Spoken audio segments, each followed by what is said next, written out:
I grew up in a big family, so we had 9 kids in our house. We lived on what I would consider a subsistence farm. By the time I was 5, just before I started kindergarten, he had sort of already targeted me as a person that he thought he could begin grooming for future sexual encounters. My father invited me into the barn that was on our property under the guise of going to see some owls. Instead of finding owls, we found something else. After she took him back in, I decided that really my only actions could be preparation for future. I stopped thinking that we were ever going to get away from this, or that there was ever going to be a rescue of any kind. I decided that that was a child's dream. And so instead I started to think about, okay, I just have to get through these next 5 years. So that was what I did. Numerous studies reveal that sexual abuse is rampant and the scars of betrayal go deep. In this transparent interview, Sharon Betters, Executive Director of Marking Ministries, interviews Dr. Terry Eccles, who shares her own story of repeated abuse by her father and how she is finding freedom from the past. Sexual abuse is a difficult life crisis to tackle because each person's story is unique to them. Yet, there are also common denominators that abused people immediately recognize as scars similar to their own. This is one woman's story. We hope her journey will encourage you to realize there is help and hope, even in the darkness of sexual abuse. It's such an honor for me today to be in the studio with Dr. Terry Eccles, a pediatrician who has a practice in Connecticut. And we are going to be talking about a very painful and difficult life crises. We're going to be talking about sexual abuse. It's a very complicated, multifaceted issue. And you have to have someone who's really ready and desiring to share their story in order to help others. And often this kind of abuse results in such broken people that it's difficult for them to come to that point. We're here in the studio with Dr. Terry Eccles, and I am so honored and privileged that, Terry, you are trusting us with your story. We are on holy ground, I know it, and we are praying for those already who will listen to this, that God will use your story to offer the help and hope that only comes through knowing Jesus. Terry, tell me a little bit about your life, a little bit about your background, how you have come to this point. How did you become a doctor? I grew up in a big family, so we had 9 kids in our house. We lived on what I would consider a subsistence farm. So most of our life came from the ground. We either grew it or we had animals to provide it. And we were very poor. My dad was an alcoholic and he mostly worked factory jobs when he had a job. So we spent most of our time figuring out how to live on very minimal money. My mother was very good at that and very crafty. I think we did what we could to get by, but there was never any expectation that any of us would go to college or that there would be any money to do anything like that. I certainly know that I got a lot of resistance from family members and friends who would say, "What would you like to do when you get older?" And then I would say that I'm going to be a doctor. "Oh, I don't think so." So it happened that along the way, there was certainly a lot of abuse in our household, but through all the providence of God, there were other things provided. And while my mother did not have money to send me to college, eventually it worked out that I was able to get a full scholarship and did 4 years of college with no money spent, and then went to medical school, again, partially on scholarship, finished with a medical degree and went to a residency for pediatrics, and here I am. It's amazing. You made 2 very interesting comments that almost seem to be the opposite. One is that you grew up in a household where there was a lot of abuse, and 2, that God was providential in making a way for you. So we're going to talk about that because I think that those who have experienced abuse, some would find it difficult to understand how you could be declaring that you experience God's good providence even in the middle of an abusive home. So let's talk about that home and the abuse that you experienced. When did it start? Who was the victimizer? And I want to be real clear as we're talking that when we talk about sexual abuse, that we know that there are all different kinds of sexual abuse. Some studies say that 1 in 3 women have experienced abuse. Others say 1 in 5. And we're not saying today that every woman who has experienced abuse has experienced it to the depth and degree that Terry has experienced it. But we know that many have. You're right. Not everyone will have experienced this to the same degree that I did, but many will have been much worse. I don't propose to think that I have suffered the greatest that there is. I have certainly spoken to women who have suffered much more. We want to be clear that we're not just talking about abuse as inappropriate behavior. We're talking about abuse as criminal behavior. Our culture is finally addressing the criminality of this behavior and this abuse against children. We know that it's rampant, and we're hoping that this resource will not only tell Terry's story in a way that offers help to the abused, but will also offer a platform for helping us to rescue children before the abuse. So tell our listeners about that abuse and what it was like to live in your home. My situation really came out of what I believe to be my father's acting on his learned behavior. He was a man who came from a family where his mother had been a prostitute, and he had one brother that he knew of, and he and his brother were raised by their grandmother because his mother early on had gotten sick. She died from TB. He lived in a house with his mother and his brother for a long time. It is conceivable that he may have been the product of one of her, we'll say John's, I suppose. Whatever he learned, whatever he saw, whatever was part of his life, I think influenced his future actions. But for whatever reason, and I don't say that to give him excuses, but more to say that none of us are what we are independently. So we all come to where we are because we're part of other people. His experiences led him to be what he was. And by the time I was 5, just before I started kindergarten, he had sort of already targeted me as a person that he thought he could begin grooming for future sexual encounters.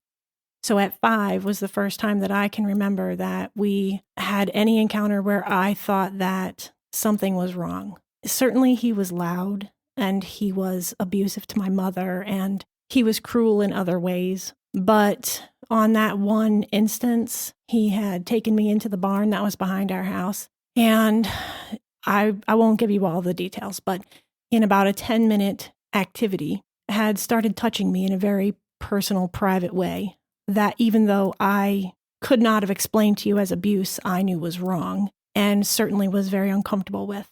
And after that, every year, every day, things were more involved. They were more significant. I had my first actual sexual intercourse with him about 8.5 or 9 years old. And then that continued up until 13, when I actually was able to say to my mother what was happening.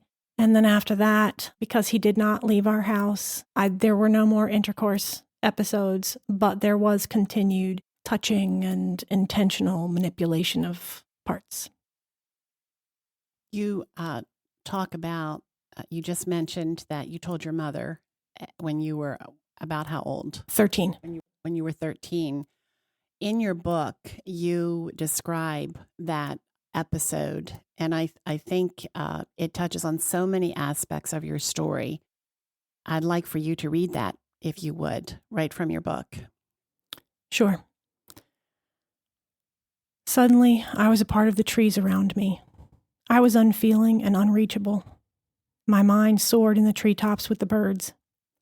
Eventually, the heavy breathing and thrusting ended, and I was reunited with the aching between my legs and the warm, thick liquid making its way down my inner thighs and staining my shorts. He let me go, and I ran, fast, faster, and the more I ran, the more I knew I needed to tell my mother. She can help. She loves me, I think. As I approached the house, I could see my mother outside in the yard hanging out clothes to dry. She looked up and caught my eye, and there was a silent understanding. This is serious. She walked over to me and asked me what was wrong. Without thinking, I blurted out, "Your husband just forced his pecker into me." She did not doubt. She did not question the truth in that awful statement. Instead, she said, "Doesn't he know he could get you pregnant?" A flood of thoughts overran the banks of my brain and swirled together in chaos. She believes me. She will protect me. It's going to be over now. She knew. Maybe she suspected. Why didn't she do something sooner? Pregnant? I can't be pregnant. His baby? What would people say? How would I be able to finish school? She believes me. I need to clean this blood off me. I need to stop the ache between my legs. She believes me. He's going to be angry. And he was. He returned to the house the same way I had, and my mother walked over to meet him as he emerged from between the tall stalks of corn in the field. Immediately she confronted him. "How dare you touch her? Did you want to get her pregnant?" Almost as immediately he responded with, "I never touched her. Whatever she told you is a lie." All the while his eyes were darting back and forth between the two of us. Then the explosion. His fury became action, and he slapped her across the face and grabbed her by the hair and threw her to the ground. There was a sick, soft, dull thud with each kick to her abdomen and back and legs. I screamed in horror for him to stop, and he began to hit me, slapping me on the arms, legs, and face, and then pelting my back with his belt. The fight moved inside the house, where he began to break dishes and glasses and anything else he could find. He started beating her again as she tried to clean up the mess and begged him to stop. Again, he punched me in the jaw and grabbed me and threw me onto the couch. My mother put herself between us and took his wrath on her. The other children, hiding outside to wait out the storm, watched as I emerged from the house as a soldier from a battlefield. Slowly and with determination, I walked out our driveway and onto the road and just kept walking. Anywhere, nowhere, wherever the road was going.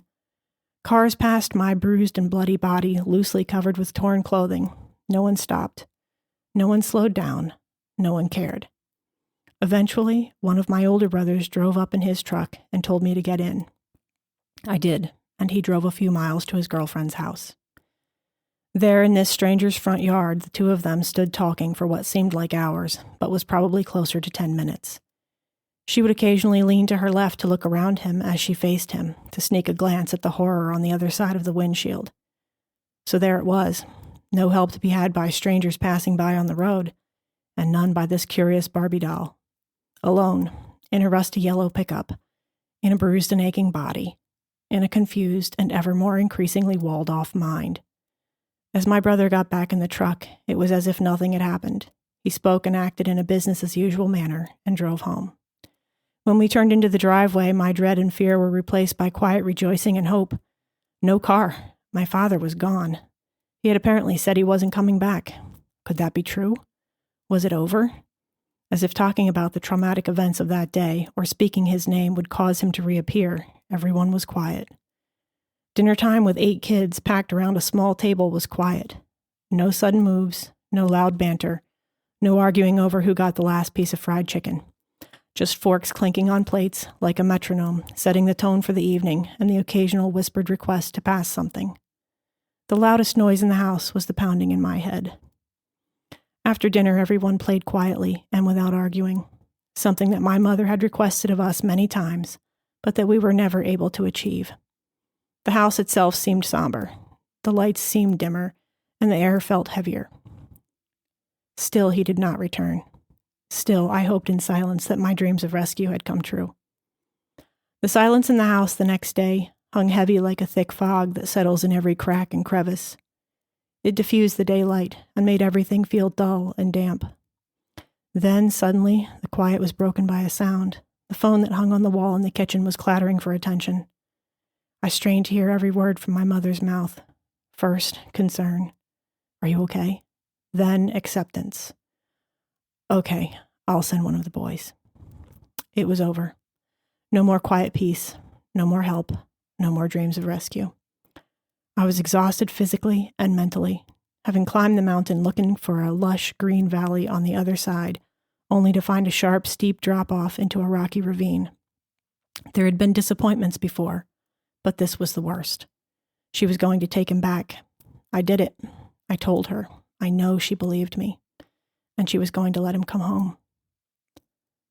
Later that day, he stumbled as my brother supported him on one shoulder and led him into the house and into my parents' bedroom. There he stayed for 48 hours, vomiting into a plastic ice cream bucket, passing foul-smelling diarrhea in the sheets and on the floor, and sleeping off his drunkenness. All the while she cared for him. All the while she became a stranger to me. I couldn't look her in the eye. There was a vacant resignation there, like a dark veil hiding the woman I thought loved me. Now I wasn't so sure. Had she really ever loved me? Was I actually lovable? She must not love me, or she would help me. He must not love me, or he wouldn't hurt me. What was wrong with me that made me so unlovable? It had to be me that was the problem, because my brothers and sisters seemed to be doing just fine. When he regained his strength after his drinking binge, my father took me outside on the porch and laid down the ground rules. He said that I had stabbed my mother in the back by telling her those things, and that I had caused all of her pain. He said that he could have helped me in many ways, and he could have made my life easy. But now I had put an end to that. He would now do everything he could to make my life hard. He would never help me with anything. I wasn't aware that this represented a change from the previous situation. Still, I accepted what he said like a criminal accepting a sentence imposed by a judge. We were going to coexist in this house, and he had promised my mother that he was never going to be alone with me again. That was my mother's compromise. That was my sentence. That is such a powerful portrayal. And every time I hear it and read it, I imagine a 13-year-old girl. And I think that's what you have to do when you hear something like this. It's not you, the doctor. It's that 13-year-old child who was so desperately alone. And I think it's important for people to understand the depth of the pain so that they can see the absolute glory of the redemption in your life. So you've told your mother. Now that relationship is absolutely broken. You are in a house of people who, as you've described in your book, some of your younger siblings blamed you for destroying their home because they didn't get it. No one else knew what had happened. Your mother didn't tell your siblings what your father had done. And so you are now the target of, you're the one who's caused all the problems in the family. So what did you do? What was your response to this horrifying moment in your life? After she took him back in, I decided that really my only actions could be preparation for future. I stopped thinking that we were ever going to get away from this, or that there was ever going to be a rescue of any kind. I decided that that was a child's dream. And so instead I started to think about, okay, I just have to get through these next 5 years. When I get done high school, I can leave here and never come back. And I don't have to talk to these people again. I don't have to see any of these people. And I'll just get away. And so that was what I did. I just focused on schoolwork and doing what I could to be sure that I was going to be able to get somewhere. And along the way, I invested a lot of time in trying to protect my siblings from what I thought I could. I don't think there really was very much protecting that happened. More, it was a hope to protect them. There certainly were times when I was able to come between them and my father. And after he had returned to our house that day, there was a different dynamic between us. He never was brave enough to attempt a situation of intercourse with me again, which could have happened because there were days that could have occurred. He was nervous to some degree because I had said something, and I think it had planted the seed that maybe he wasn't completely in control. I didn't understand that at the time. So there were instances where he would try to exert his control over me by walking by and touching my breasts or running his hand up between my legs or, something just to make sure that I understood he was still in control. But if something was happening or something had happened that one of my siblings was involved with, and I stepped in and tried to take responsibility for that, it would definitely save them. Because if he thought I was responsible, he would let them go. But he never did hit me again after that.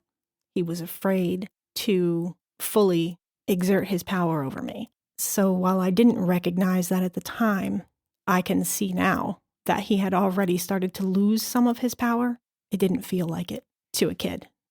Terry, why didn't you go to another adult? Why didn't you talk to somebody at school, a neighbor, somebody at church? You described that you're involved at the church. You went to church every Sunday. I mean, looking back, why didn't you ask for help from somebody else? I didn't think I could. If my mother didn't think this was so bad, then I thought maybe other people wouldn't think it was so bad either, and they would just think I was complaining. We were fairly isolated from people. We went to church, I went to school, but we did not have relationships with any of these people outside of those events. And I didn't really feel like I could talk to them about anything more than surface matters. There wasn't a sense that I had a real champion in any of those people. They were just people that we knew. My mother also made it very clear to me that this was something to be handled within the house, that you were not to air your dirty laundry in public. I think I took that to heart. And I thought it was too late for me. I thought the damage is done. You're not going to undo this. So just tough it out and it'll be over sometime. And that's where I ended up. I remember reading a story a long time ago about a judge who said that when he would have abused children in front of him and he would ask, would you like to go, you get to choose where you're going to go. You can go to this foster home or you can go back with your abusive parents. And he said he was shocked by how many times the child would say, I want to go home. And his conclusion was because that was familiar to them. That's all they knew. The idea of going somewhere different was more terrifying than going back to the abuse. Do you resonate with that? Do you think that's a true conclusion? Yes, I write about it in my book. It's very scary to think that you're going to have to do things in a different way than you have, that you're going to have to live in a different way than you know. Even if it's bad, it's what you know. It's what you're comfortable with. And even though it is bad, some of it's good.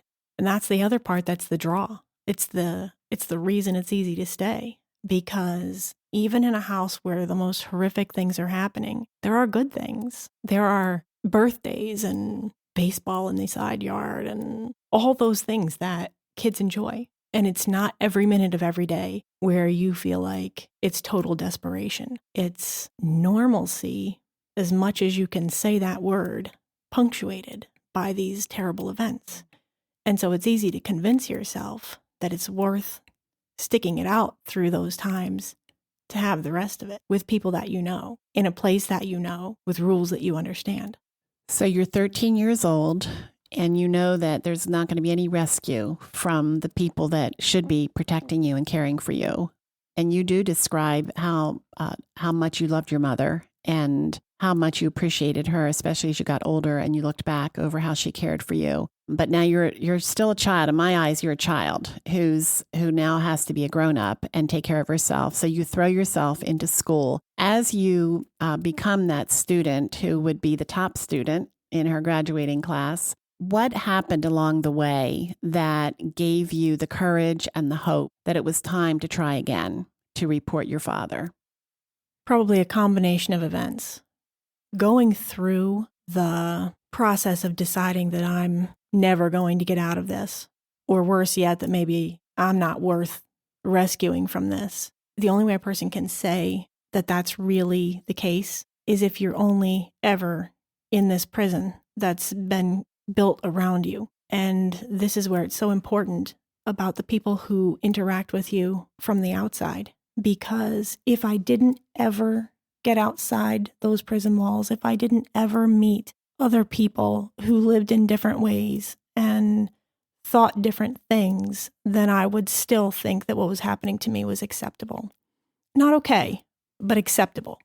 So there were multiple things that led me to be able to report. As I got older, I started taking on a lot of babysitting jobs. So I was in different houses. I saw how a lot of different people lived. And none of those were like what I knew. They weren't all the same. And that was interesting information too, that not every one of these houses had people who lived life the exact same way, but they were all different than mine. And from what I could tell, they didn't involve intentionally hurting your children. So there was this knowledge that I started to have that some adults might be trustworthy, and some of them might have your best interest in mind. And so maybe some of them can be trusted.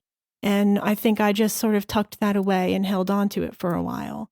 And then by the time I was 16, I noticed that my father was looking at my youngest sister in a very peculiar way. And I recognized something in that look, and I thought, well, I certainly can't let that happen to her.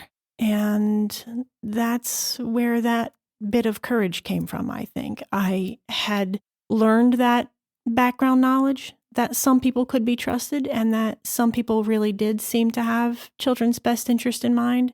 So that when it came to this point of my seeing that she could possibly be starting to walk the same road that I was, it seemed okay to think that maybe I could do something, but it would have to be done outside the house with some of these people that didn't live with us.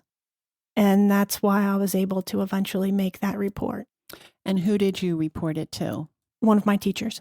Throughout your story, and I hope that many of our listeners will get your book so that they can get the background, but you do talk about some of the teachers, how important those relationships were, the school nurse, particular teachers that you began to kind of test the waters as to whether or not they were going to be trustworthy. And the great responsibility, but also privilege that grownups have to be on the alert, to be sensitive, and to become a safe place for a wounded child. And so thankfully, there were people in your life that loved you and cared for you and took seriously the responsibility for helping you, for rescuing you. So you reported this, and there was an immediate response by the authorities.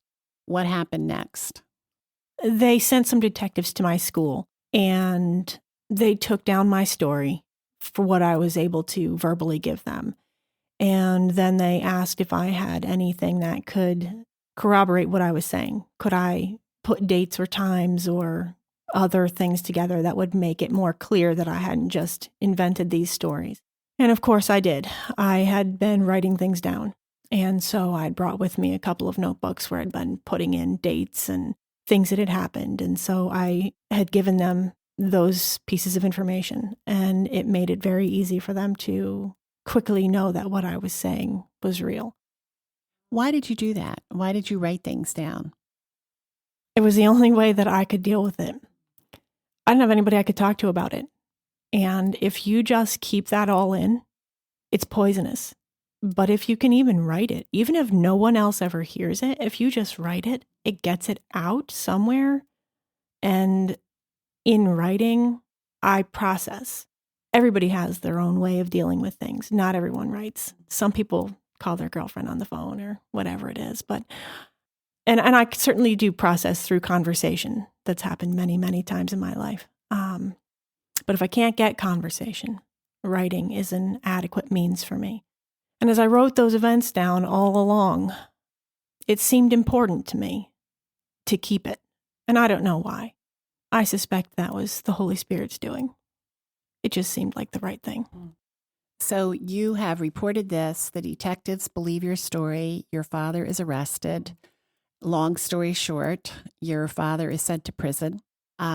You tried to live at home. There were people in your life who opened up their homes to you and gave you a place of safety temporarily, but there's still a hunger in your heart for home. And you tried to live at home, but eventually you convince your mother to help you find a foster home, to get out of the house. And your mother finally agrees that she's going to sign over her parental rights at your request. That is huge that you went through that process. And I want our listeners to remember, we're talking about a teenager. We're talking about a high school student who had to be the grown-up. I mean, even in this moment, I see this is an emotional thought for you. Can you talk about it? When I first reported, they had asked me to stay with a friend. That didn't go very well. So I was there for a couple of weeks. Luckily, after that, one of the families I'd been babysitting for, which really, I think their influence on me was probably greatest in terms of the idea of starting to form a mental barometer by which you can measure people. They allowed me to stay with them for a little while, and then eventually I went back home, and yes, it was difficult. My mother could not get over the fact that I had publicly disgraced her. That is where this was for her. It wasn't about what happened. It was about that I had made it known to other people outside our house. And I really had a hard time dealing with just trying to get into the day-to-day and do the normal things. Go to school and brush your teeth and cut the grass and all those things. And meantime, I'm trying to deal with all of these things that are now coming out. And I have various people in my mind. I have social workers and police people and all of my other supports who are asking me if I'm okay. And I'm really not okay. And I wanted to get into counseling. And that was really the breaking point for us because my mother refused the idea of counseling. She thought that was a terrible idea, that a person should never talk to a stranger about something that was happening in your house. Because we didn't agree on the counseling piece, I ended up asking the people that I had been babysitting for if they could help me out. And they helped find a wonderful Christian counselor and then transported me. And that is no small feat. It was 25, 30-minute ride one way. And we, in the beginning, were going twice a week for a long time. And then eventually that went to once a week.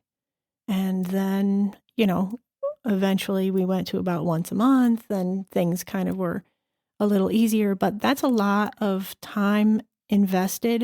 It's a lot of gas money and, effort that really, I don't belong to their family, but they're willing to do this for me. And they're one of the people or two of the people that you think about when you think about the concept of a kid realizing they have some sort of champion outside their home. When things got too bad between my mom and me because we just couldn't see eye to eye, I didn't tell her that I was going to leave. I was not brave enough to do that. I approached my DCF worker and told her that I needed to go, and she gave me some options. I actually went to the school nurse and said that I was looking for a place to go, and she sort of carefully directed me toward a few different people, and I met with them and interviewed them and selected a place to live. And I stayed there for my last year of high school before I went off to college. When you were living at home and your mother felt so much shame in the humiliation, did you have any empathy for her? Did you feel bad that you had caused her this kind of embarrassment? Did you feel, like, well, I'm so sorry, Mom, that I hurt you this way? Was there any kind of that feelings toward her? I wish I did, but I did not. I was angry, and she knew it.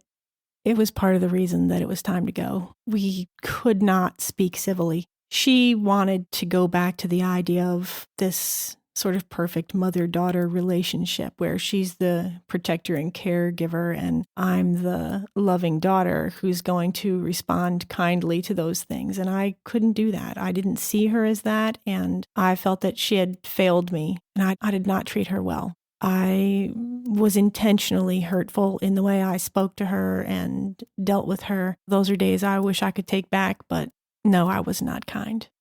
Terry, just imagining you in that barn with your father and him violating you that way is almost beyond comprehension. It's hard to get that picture out of my head. You're a tiny little girl.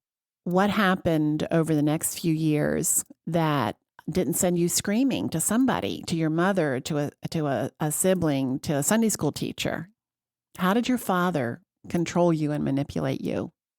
Part of the manipulation came easy because, as I mentioned, he was very physically violent with all of us, my mother and the kids. If he said to you, don't tell anybody, because if you do, I'm going to do whatever threat he put out, we knew that was really true.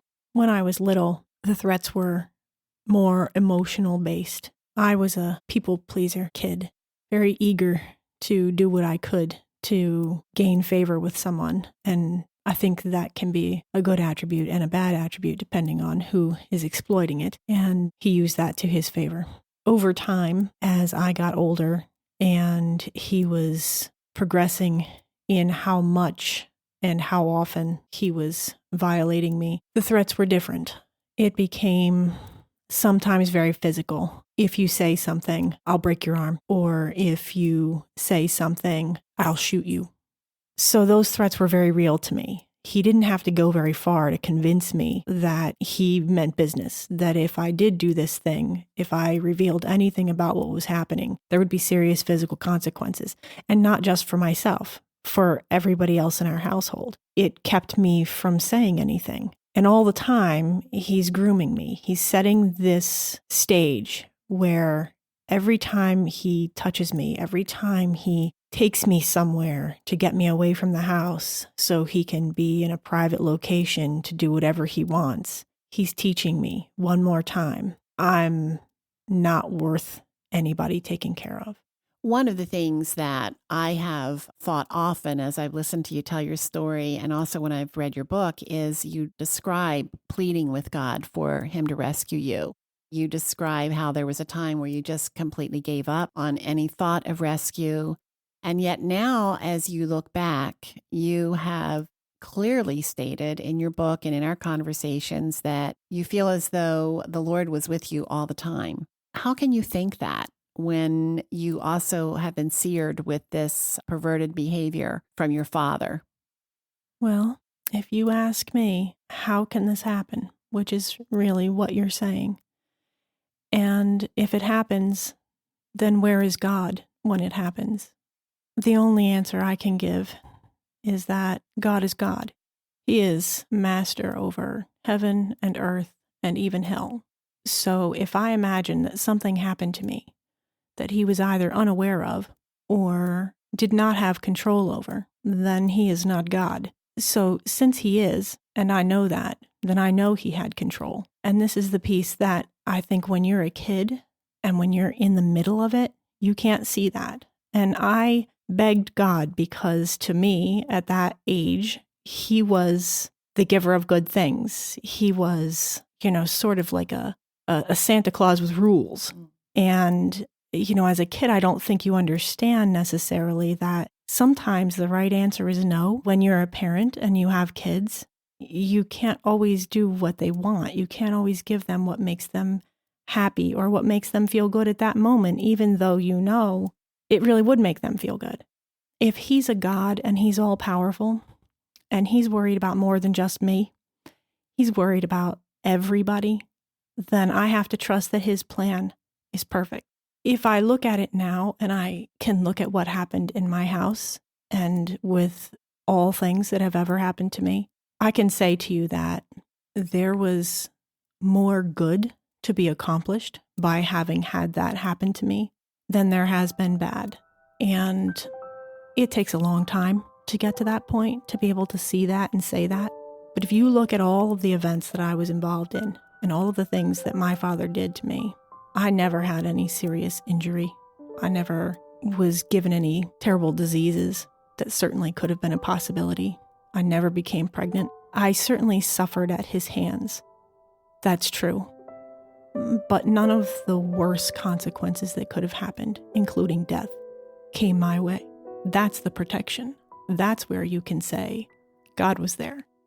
I don't believe that you can take a lot of trite sayings and put much belief into them, but I've heard people say that God does not protect you from what he can perfect you through. And I think that's true in this situation for me. I think I was given a certain set of skills that he knew I would need to survive. And he was there orchestrating all the time the various different people who rose up in my life to be those champions and defenders and all those great words. There's no other way to look at the path that I have been on and see anything else. Part 1 of this intense interview paints a picture of betrayal and eventual freedom. In Part 2, Dr. Eccles shares how God is redeeming the pain of her past and giving her purpose and joy in her everyday life. Terry, I think about your passion for protecting children now. Describe how you see God using your life story in a way that is impacting others for good. It isn't even just the story. He uses the story, and he will use the story because people will read it and they will learn something, either about themselves or about a neighbor or a friend. And maybe they'll get involved and maybe they'll do something. But more, he's going to use that I was able to. I have the perfect privilege of having a pediatric practice, which means that I spend my days with children and families. And I have many, many people that I get to have some sort of influence over what happens in their life to whatever degree they will allow. And I use these things that I knew, that I felt, that I wish someone said to me, or that I wish someone had done for me, to try to improve what's happening for all of those people who cross my path.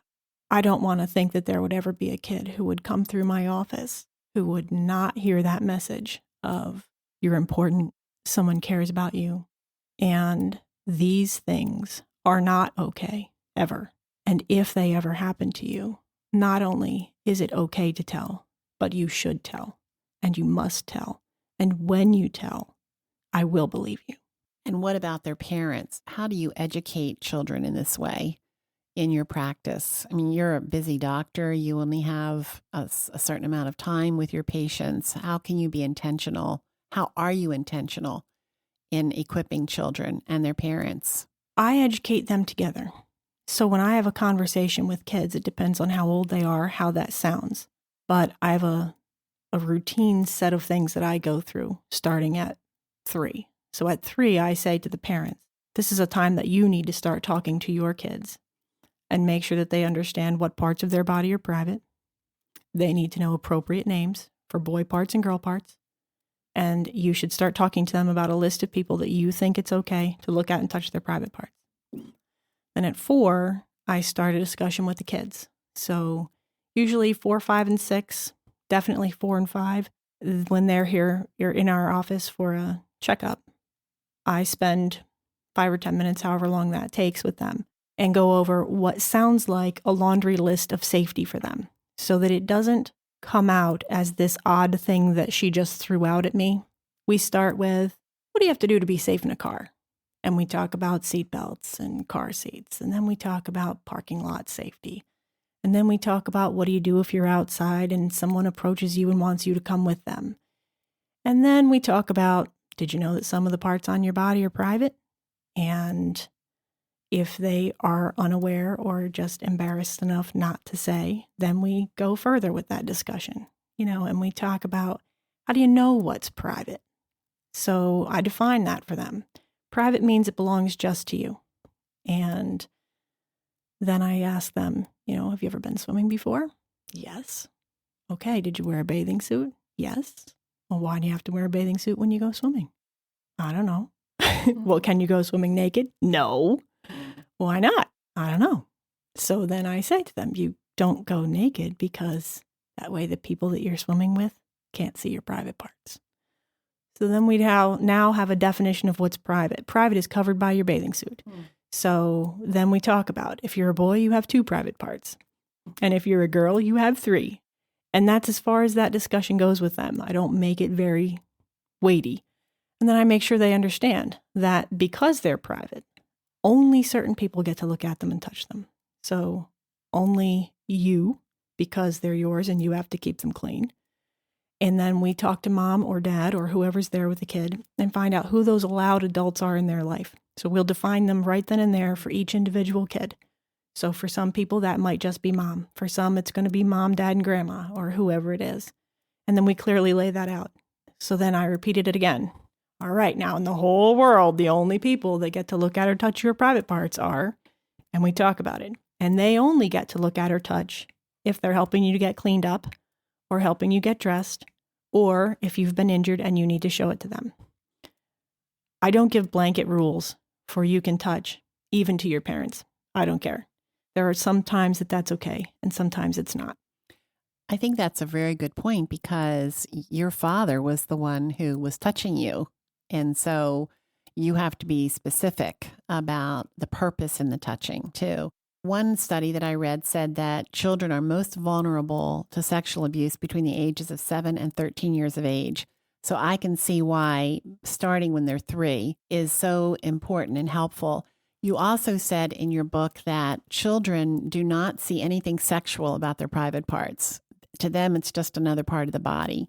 So it's such a good time. The parents don't have to be embarrassed. The parents can learn from you.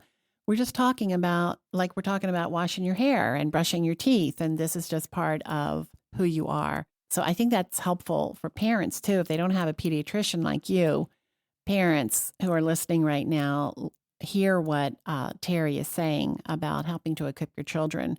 What about teenagers? Speak to that teenager right now who feels uncomfortable, maybe has not experienced everything you've experienced. Maybe they would say, well, it's not that big of a deal, but in their hearts, they feel uncomfortable. What would you say? Let's say you have somebody like that in your office. How would you help that teenager? It's a big deal anytime. That's the first message. And it doesn't matter if it's the first and only time or if it's the 25th time. It's a big deal anytime. And it doesn't matter if it means someone just touched you one time or if you've been part of, repeated terrible abuse. It's always important. And it's important because God made you. That means you're important. And if you're important, then anything that happens to you is important. It's important to me. It's important to him. So we need to make sure that you are well cared for. I draw lines for my teens about what's okay and what's not okay. And they understand from me very clearly that I feel like there are some things that should never, ever be allowed. No one gets to be physically harmful to you. No one gets to force you into any kind of sexual activity. It's just not all right. Anytime I suspect with a teenager or they've come to me and said that something has happened, my first response to them is how sorry I am for them. And then my second is, what can I do for you? It's going to be different for everybody.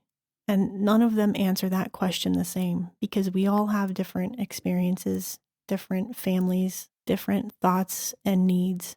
Inevitably, if you're willing to put it out there that you're willing to do whatever it takes, you tell me what you need and we will do it, they will trust you and they will come around to, though they may not already have figured it out, they will come around to what it is they need. And then we work out how that's going to happen. Whether that means they're going home with their parents today, or we're going to be calling somebody, or they're going to wait in my office and I'm going to have somebody come and talk to them, or what that's going to look like.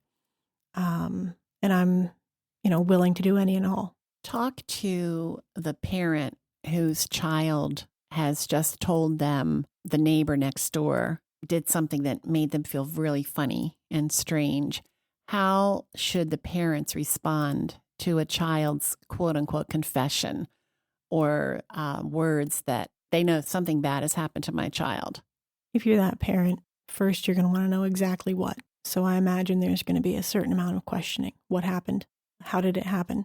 And that's okay because you need to have some idea of what they're talking about. But I would say the very next thing needs to be a whole discussion about how incredibly brave this kid is for just having told you this and how happy you are that they've come to you and that you are going to do everything you possibly can to make sure that this is taken care of. And then I would encourage you not to go off and try to fix it yourself. There should be no private arrangements made between you and the neighbor. There should be no sweeping it under the rug. If you say in one breath that you believe them and you want to help take care of this situation, but you do nothing, they understand the real message is that either they weren't worth your taking care of or you really didn't care about it in the first place.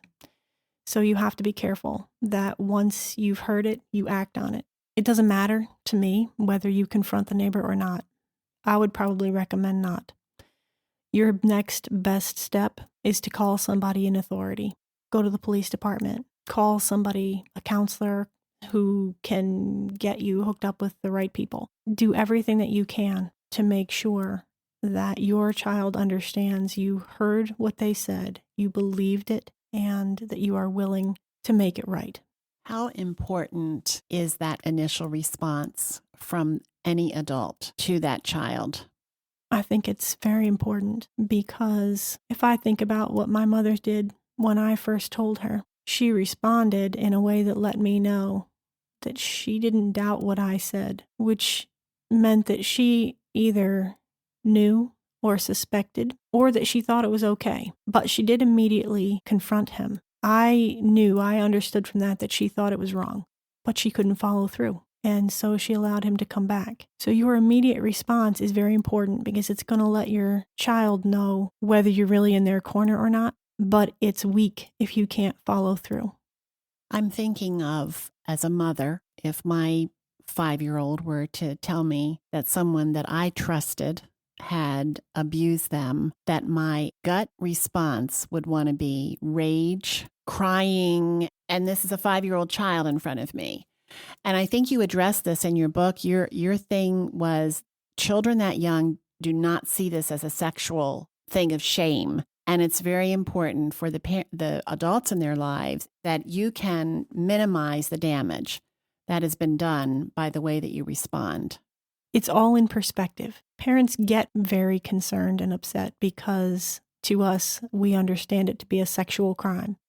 Children don't understand that it's sexual. They just know it was wrong. And they either know it was wrong because it made them feel a little weird, or they know it was wrong because the person told them to keep it secret. And kids are not stupid. They know that if you're telling them you need to keep this a secret, it was probably not on the up and up. That's something that is innate. So they already know it's a problem. But if you react in a very negative way and you allow them to take on a meaning for what happened that they didn't already have, you can be very confusing to them. They don't have a reference for sex. They don't know what that means. They don't understand how that goes. At some point they will. So even if you're 5 and I don't talk to you about this being a sexual crime, I'm just going to tell you that it was wrong, that no one should have looked at or touched your private parts, and we're going to move on from there. The whole point of having continued counseling and checking in periodically over your lifetime is because at some point that 5-year-old is going to be 13 and 18 and 25 with a very significant understanding of what those events were. And they're not going to forget them. And it's going to show up in different ways at different ages. So at 5, it is not appropriate to discuss this as a sexual matter. But you are going to have to approach it from that standpoint at some time with somebody. Early, when they're very little, yes, you can minimize some of the damage. And I think this is why people think that if your child is very small when they report, you don't really have to worry about counseling because really they're fine. They don't get it. It's okay. But they're not going to be 5 forever. You also talk about the importance of counseling, that you went through some good counseling and how difficult it was. And in your book, you talk about the counselor who had such an impact on your life and that you wish that you had kept up counseling through college. And now you're a grown-up and you're a doctor and you seem perfectly fine. So why do you consider the need for counseling to continue in your life? Well, I think when you consider that somebody looks fine, you need to consider that is just the way they look, right? If you had looked into my family when we were kids and you drove by and saw all of my siblings outside playing in the yard, you would not have thought we were not fine. Looks can be deceiving. It takes an awful lot of effort every day to be able to put those pieces behind you. If you don't want to be the victim forever, you have to do something sometime to stop the victim process. Part of that is taking the control away from the abuser. So you have to say something, you have to speak out, and that's part of it.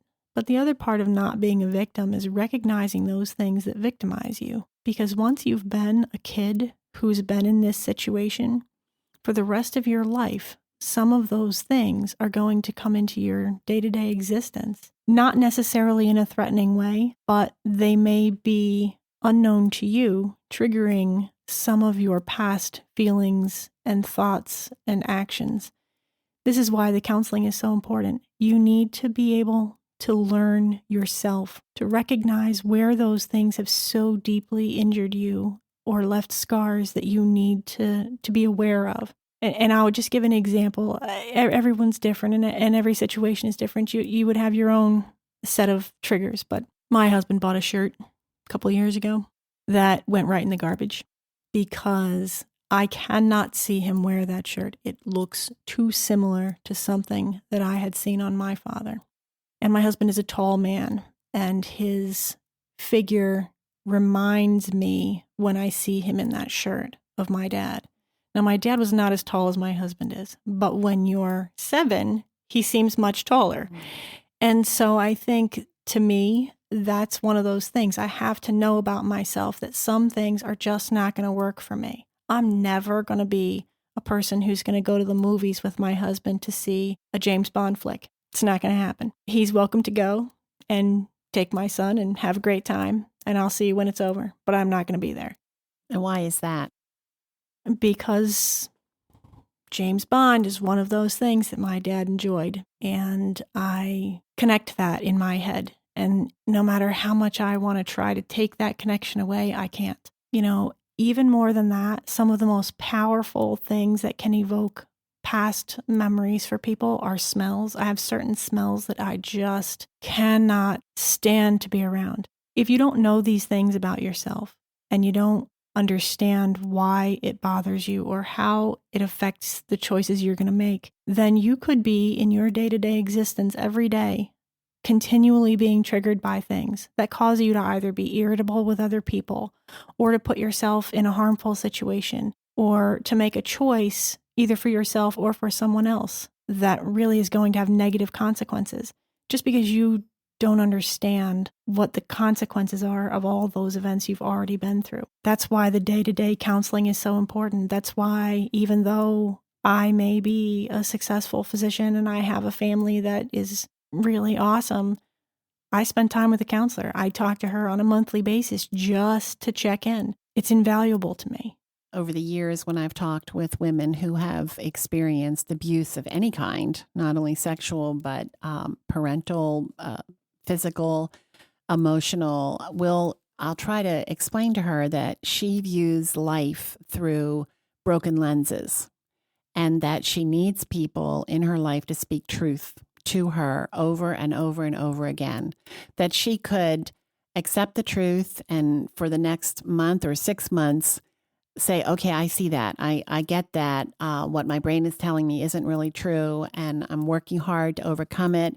But then it slides away. She needs somebody to come alongside that she trusts, that empowers to say, this is what the truth is. I know I'm not seeing it. When I was in chemotherapy, I was out of my mind sometimes with my emotions and fears and depression. And I finally came to a point of saying to my husband, you have to tell me what the truth is because I realize I'm not seeing truth anymore in my life. And so would you say that's a pretty good description of a wounded person? It's kind of like their eyeglasses have been shattered. I agree. And so that kind of counseling, which is hard work and painful, I would bet it's extremely painful to have to unpack that baggage. But that regular counseling is critical. When you find someone, how do you find the right kind of counselor? The first counselor that I came to, I'm sure it was divinely inspired.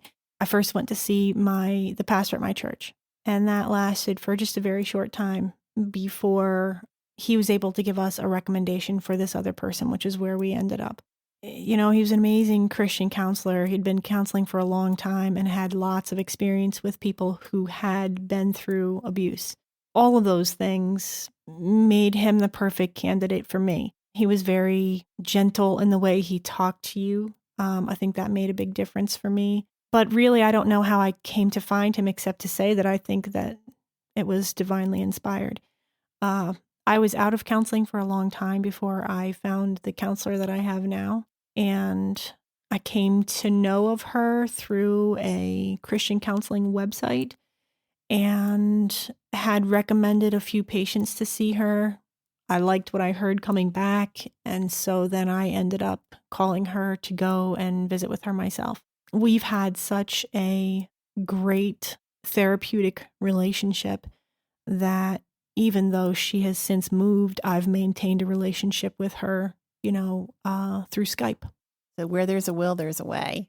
What role does your husband play in your healing process in your everyday life? Does he get involved with the counseling? Was he aware before you were married of all of the experiences that made you what you are?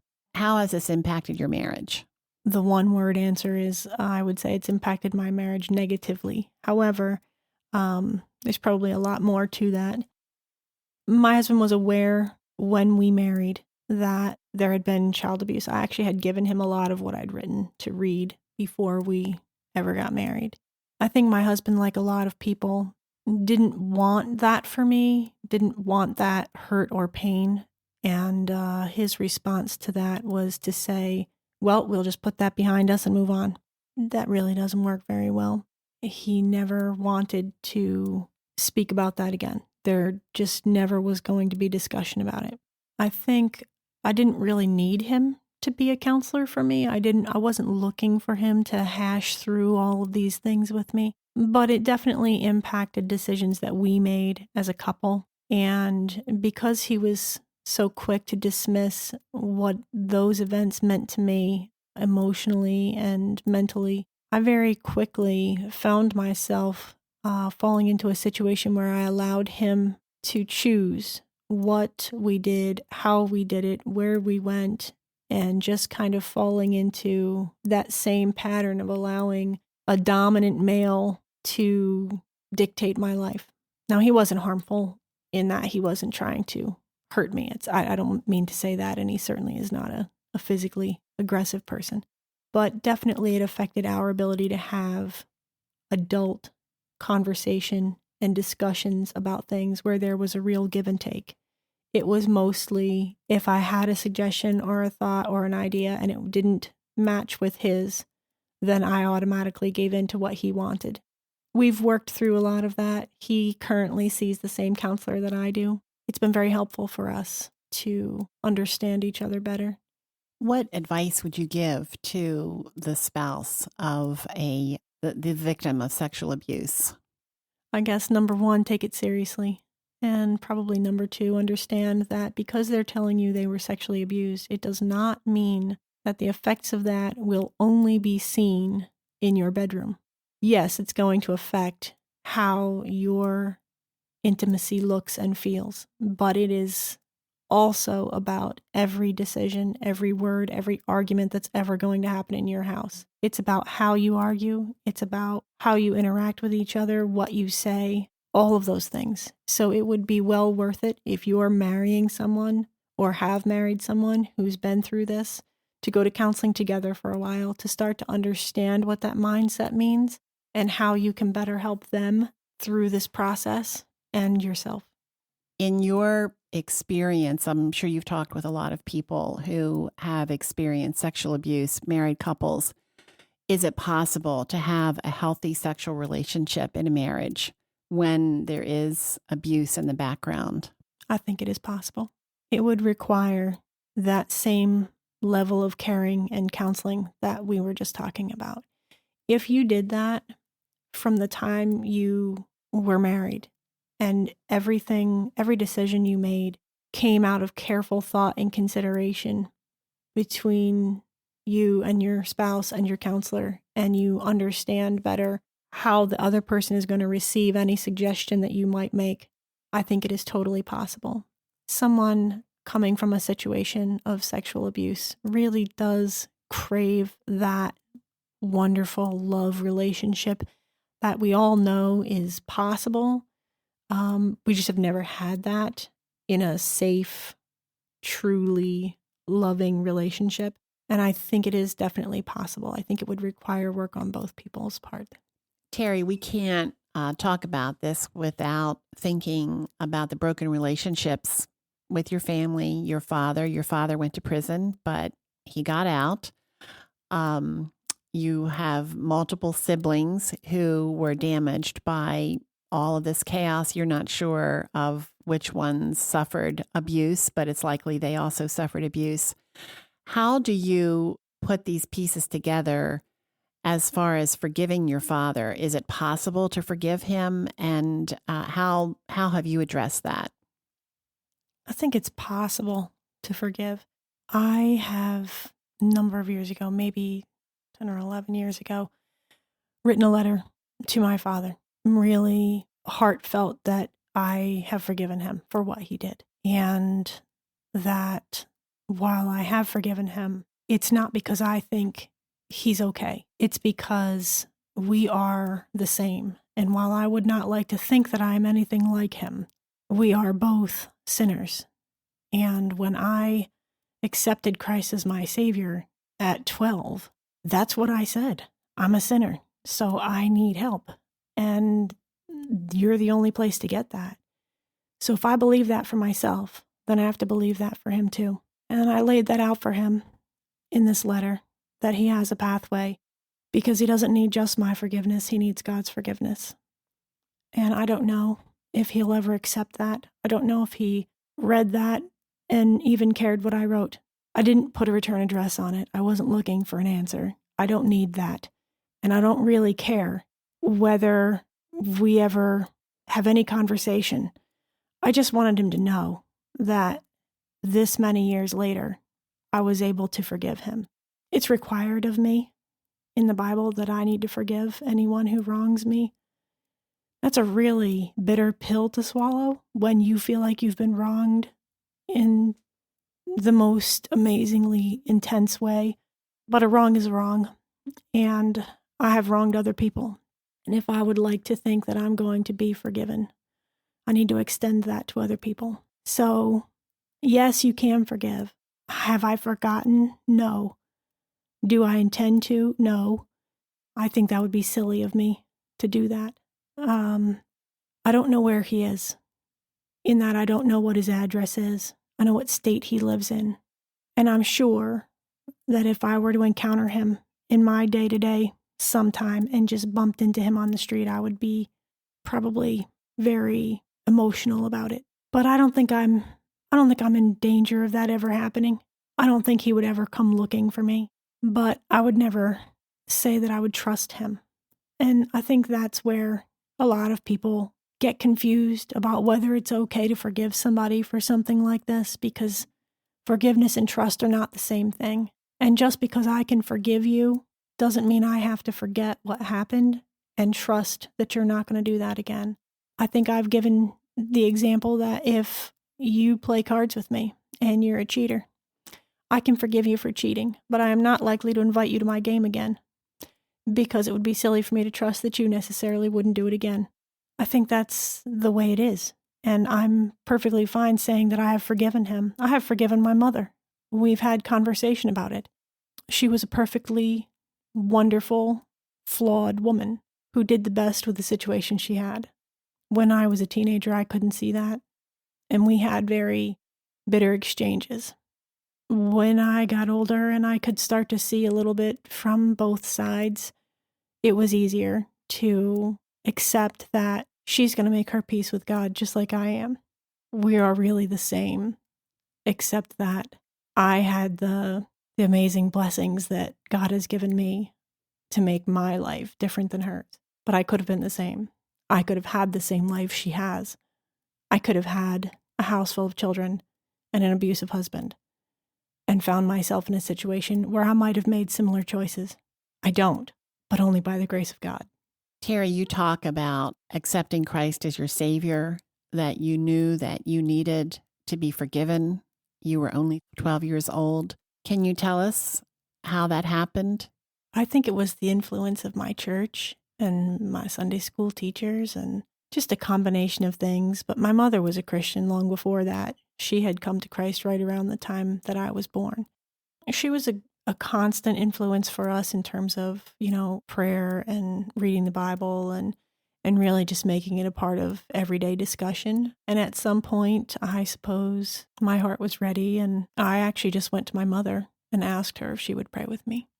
It seems quite remarkable to me that you embrace a faith in Christ and that you credit God's grace and blessings for where you are today, when you've just described that your mother, you believe, was a Christian, and yet you were in a household that certainly we would not describe as Christian in the way that you were treated, and possibly your siblings were also mistreated. How do you explain that you have chosen faith in Christ when even in your own home, you know that you have siblings who are rejecting that same faith?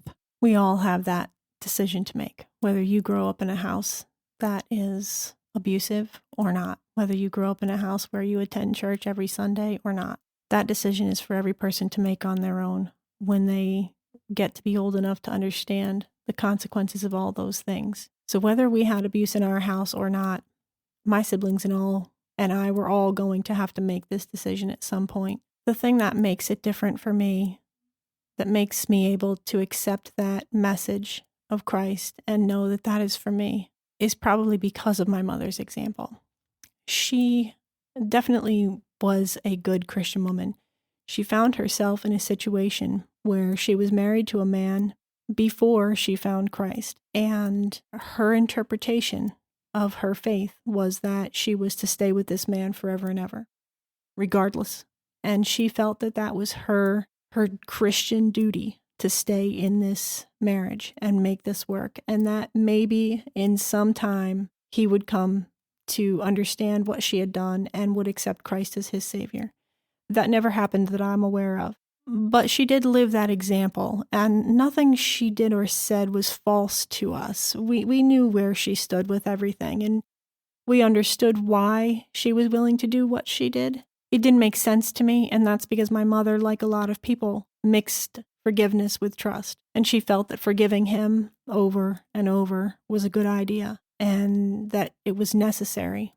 But then she threw trust in there, trust that wasn't warranted. And just because she made a mistake doesn't mean that the faith she had wasn't genuine, and it doesn't mean that she was any less a Christian. All Christians make mistakes. I certainly have. I'm sure everyone does. So if because she made some mistakes and didn't live what appeared to be outwardly the perfect Christian life, I can't allow that to be my excuse to not hear that message, understand it, and accept it for myself.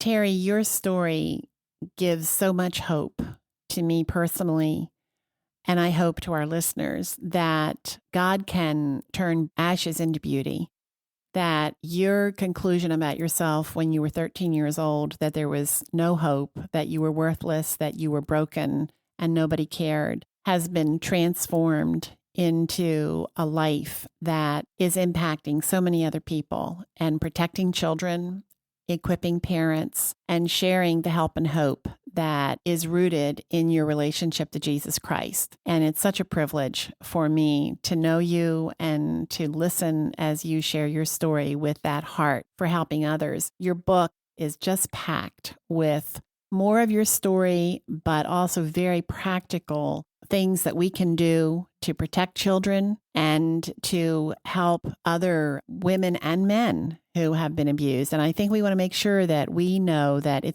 sexual abuse is not just about girls, it's about young men as well. And in this age where we're hearing about institutions and churches that have hidden and covered up and protected the abuser, it's so refreshing to hear you boldly and transparently share your story. Just share with me one more time why you're willing to tell your story and why you've written this book. Well, it's my hope that somebody out there is going to see in what has happened to me something that resonates with them, something that is going to mean something based on the fact that they were either abused themselves or they are closely related to someone who was, or maybe that they work with someone. Could be any number of people who encounter this type of abuse, whether it happened to you or someone that you know. But it is my hope that anybody who is dealing with this in any way will understand that they're not alone. There are many, many other people in this situation. It is not hopeless, that because this happened to you, it doesn't have to be the end of the world. It can be the beginning of something that you can do for somebody else. Sometimes we find our purpose through those things that are trials, that are difficult. And if you're willing to look at it and understand that, we all play a part in this grand story that God is weaving here on earth, we just have to be willing to be the part that we've been called to be and to do it the best way we can. So I accept what's happened to me, not because I'm glad that it happened, but because I'm glad that I'm able to use that to help other people, either to prevent what could have happened or to bring it to light early enough that there's not this deep, repeated scarring. And I hope that people understand that this is really, truly a message of hope. There is so much more joy.